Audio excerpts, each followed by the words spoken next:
മരക്കൂട്ടങ്ങൾക്കിടയിൽ നിന്നുയർന്ന തേങ്ങൽ ശബ്ദം അവരെ പരിഭ്രാന്തരാക്കുക തന്നെ ചെയ്തു. മുമ്പോട്ടോടിയ പീറ്റർ പാർക്കർ പെട്ടെന്ന് നിന്നു. വലം കൈകൊണ്ട് പിന്നാലെ വന്ന ഗ്രെഗ് ഹഡ്സനെ തടഞ്ഞു നിർത്തിക്കൊണ്ട് പീറ്റർ പാർക്കർ പതുങ്ങിയ ശബ്ദത്തിൽ മന്ത്രിച്ചു. അതാ നോക്കൂ, അവിടെ തൂവെള്ള ഗൗണിട്ട ഒരു സ്ത്രീ നിൽപ്പുണ്ടായിരുന്നു. മരക്കൂട്ടങ്ങൾക്കിടയിലൂടെ വീണ നിലാവും മരച്ചില്ലകളുടെ നിഴലും ആ വെള്ള വസ്ത്രത്തിൽ കറുത്ത നിറത്താൽ അലങ്കാരപ്പണി ചെയ്തു. പാദം മുട്ടുന്ന വെളുത്ത ഗൗണിൽ അരപ്പട്ട കാണാം. അവളുടെ സമൃദ്ധമായ തലമുടി കാറ്റിൽ ഇളകി പാറുന്നു. മുഖത്തിൻ്റെ ഒരു ഭാഗത്ത് നിലാവ് വീഴുന്നുണ്ട്. അവിടെ വിളറിയ വെളുപ്പ് നിറം, ചുണ്ടുകൾക്ക് സാധാരണയിൽ കവിഞ്ഞ ചുവപ്പ്. ആ രൂപം അവരെ നോക്കി ഒന്ന് മന്ദഹസിച്ചു. അപ്പോൾ സാധാരണയിലധികം നീളമുള്ള 2 പല്ലുകൾ പീറ്റർ പാർക്കർ കണ്ടു. അടുത്ത നിമിഷം തലയ്ക്ക് മുകളിൽ ഒരു ഭീകര ശബ്ദം കേട്ടു. പീറ്റർ പാർക്കറെ തള്ളി മാറ്റിക്കൊണ്ട് ഗ്രെഗ് ഹഡ്സൺ ആക്രോശിച്ചു. മാറി നിൽക്കൂ, മരച്ചില്ല! അപ്പോൾ കാലപ്പഴക്കം കൊണ്ട് ഉണങ്ങി ദ്രവിച്ച വലിയൊരു കാട്ടുമരച്ചില്ല അവരുടെ ശരീരത്തെ തൊട്ടു തൊട്ടില്ല എന്ന മട്ടിൽ താഴേക്ക് വീണു. അതിൻ്റെ പരിഭ്രമത്താൽ ഒരു നിമിഷം അവർക്ക് ആ രൂപത്തെ ശ്രദ്ധിക്കാൻ കഴിഞ്ഞില്ല. അവൾ പൊയ്ക്കഴിഞ്ഞു, ഗ്രെഗ് ഹഡ്സൺ പറഞ്ഞു. പീറ്റർ പാർക്കർ ആ സ്ത്രീ നിന്ന സ്ഥലത്തേക്ക് നോക്കി. അവിടെ നിലാവിൽ നൃത്തം ചെയ്യുന്ന നിഴലുകൾ മാത്രം. ശീതക്കാറ്റിൻ്റെ ആരവമല്ലാതെ മറ്റൊന്നും കേൾക്കാനില്ല. അവൾക്കൊരു പ്രഭുകുമാരിയുടെ ഛായയുണ്ട്.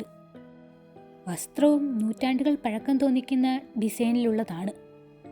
ഒന്ന് നിർത്തി പീറ്റർ പാർക്കർ തുടർന്നു. പക്ഷേ അവൾ ആരെന്നറിയണം. ആ പ്രഭുവിൻ്റെ ക്ഷണം സ്വീകരിച്ചാൽ മതിയായിരുന്നു എന്നുപോലും ഇപ്പോൾ തോന്നുന്നു, അല്ലേ? അതിന് മറുപടി പറയുന്നതിന് പകരം പീറ്റർ പാർക്കർ ഇങ്ങനെ പ്രതികരിച്ചു. സുഹൃത്തെ, ചന്ദ്രൻ അസ്തമിക്കാറായി. എത്രയും വേഗം ഈ നശിച്ച താഴ്വരയിൽ നിന്ന് രക്ഷപ്പെടാൻ ശ്രമിക്കാം. ആ, അത് നല്ലത് തന്നെ.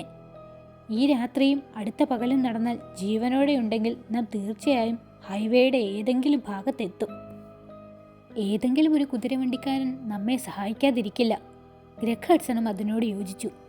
അവർ തിരക്കിട്ട് മരക്കൂട്ടങ്ങൾക്കിടയിൽ നിന്ന് പുറത്തിറങ്ങി. രാത്രിയുടെ 2ാം പകുതിയിൽ തണുപ്പ് വളരെ കൂടുതലായിരുന്നു.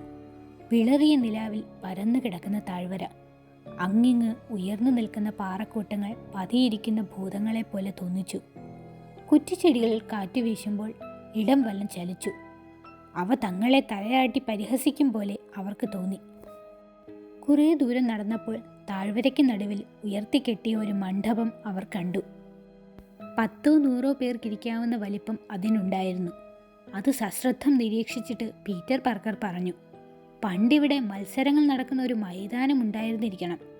രാജാക്കന്മാരും പ്രഭുക്കരും പ്രഭുകുമാരിമാരും ഇവിടെ ഇരുന്ന് അവ നിരീക്ഷിച്ചിട്ടുണ്ടാവണം. അതെ, മത്സരങ്ങൾ, പോരാട്ടങ്ങൾ, മനുഷ്യനും മനുഷ്യനും തമ്മിൽ, മനുഷ്യനും മൃഗങ്ങളും തമ്മിൽ. ഒടുവിൽ മൃഗം മനുഷ്യനെ കടിച്ചു കീറുന്നത് കണ്ട് കൈയടിക്കുന്നവരുണ്ടായിരുന്നു അന്നത്തെ ചില വിഭാഗം ജനങ്ങൾ. ഗ്രെഗ് ഹഡ്സൺ പഴയ കഥകൾ ഓർമ്മിച്ചു. അപ്പോൾ പീറ്റർ പാർക്കർ ഒരു നിമിഷം കാതോർത്തു. എന്താ ശ്രദ്ധിക്കുന്നത്? ഗ്രെഗ് ഹഡ്സൺ ചോദിച്ചു. എവിടെയോ ഒരു നായയുടെ കുര കേട്ടതുപോലെ. അടുത്തെങ്ങാനും ആൾതാമസമുണ്ടോ? അവരിരുവരും കാതോർത്തു. എന്നാൽ കാറ്റിൻ്റെ ഭീതിതമായ മുഴക്കമല്ലാതെ അപ്പോൾ മറ്റൊന്നും കേൾക്കാൻ അവർക്ക് കഴിഞ്ഞില്ല. എന്നാൽ അടുത്ത നിമിഷം അവർ 2 പേരും ആ ശബ്ദം കേട്ടു. കൂടുതൽ വ്യക്തമായി. അവർ അങ്ങ് അകലെ താഴ്വരയിലേക്ക് കണ്ണയച്ചു. താഴ്വരയുടെ ഒരു ഭാഗത്ത് ഒരു ചലനം അവരുടെ ദൃഷ്ടിയിൽപ്പെട്ടു. അവിടേക്ക് സൂക്ഷിച്ചു നോക്കിയിട്ട് ഗ്രെഗ് ഹഡ്സൺ പറഞ്ഞു. നോക്കൂ, നായ്ക്കളല്ല, അത് ചെന്നായ്ക്കളാണ്. ഈ താഴ്വരയിലെ ചെന്നായ്ക്കൂട്ടത്തെക്കുറിച്ച് കേട്ടിട്ടില്ലേ? മനുഷ്യനെയും മൃഗങ്ങളെയും നിമിഷം കൊണ്ട് കടിച്ച് കീറി തിന്ന് വിശപ്പടക്കി പോകുന്നവ. അറിയാം സുഹൃത്തെ, അവയുടെ മുമ്പിൽപ്പെട്ടാൽ ഒന്നുകിൽ മരിക്കാം, അല്ലെങ്കിൽ പോരാടി മരിക്കാം. അതല്ലാതെ രക്ഷപ്പെടാൻ ബുദ്ധിമുട്ടാണ്. 2 തോക്കുകൾ കൊണ്ട് 10-20 എണ്ണത്തിന് വക വരുത്താം. പക്ഷേ അവ 200ഓളം ഉണ്ട്. അപ്പോഴേക്കും ചെന്നായ്ക്കളുടെ കുര കൂടുതൽ ഉച്ചത്തിലായി. ഗ്രെഗ് ഹഡ്സൺ സുഹൃത്തിനെ തന്നോട് ചേർത്ത് പിടിച്ചുകൊണ്ട് പറഞ്ഞു. സുഹൃത്തെ, അവയ്ക്ക് നമ്മുടെ ഗന്ധം കിട്ടിക്കഴിഞ്ഞു. പക്ഷേ നമ്മൾ ഭയപ്പെടില്ല. മരിക്കും വരെ ഒന്നിച്ചു പോരാടും. ധൈര്യമായിരിക്കൂ.